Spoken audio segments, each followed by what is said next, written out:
বিয়ের জন্য দোয়া করছেন, কিন্তু প্রস্তাব এলেই ভেঙে যাচ্ছে, হতাশ হবেন না।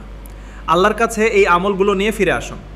প্রথমে বেশি বেশি ইস্তেগফার করুন, আস্তাগফিরুল্লাহ ওয়া আতুবু ইলাইহি। এরপর আল্লাহর সুন্দর নাম এক, ইয়া ফাত্তাহু। ইয়া ফাত্তাহু সকল সময় পাঠ করুন। ইয়া ফাত্তাহু, হে বন্ধ দরজা খুলে দেওয়ার মালিক। হে আল্লাহ, আমার জন্য কল্যাণকর ও হালাল বিবাহের দরজা খুলে দিন। অকল্যাণকর সম্পর্ক থেকে আমাকে রক্ষা করুন, আর আমার জন্য উত্তম জীবনসঙ্গী নির্ধারণ করুন।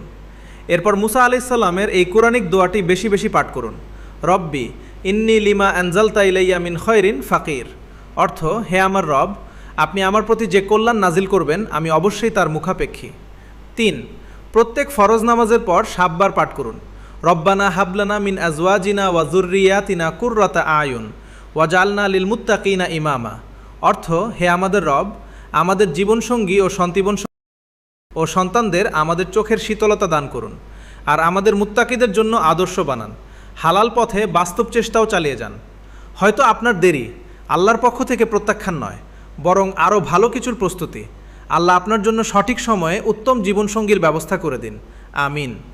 ভিডিওটি উপকারী মনে হলে শেয়ার করুন। হয়তো আপনার একটি শেয়ার কারো দিলহ অপেক্ষায় আশার আলো হয়ে যাবে।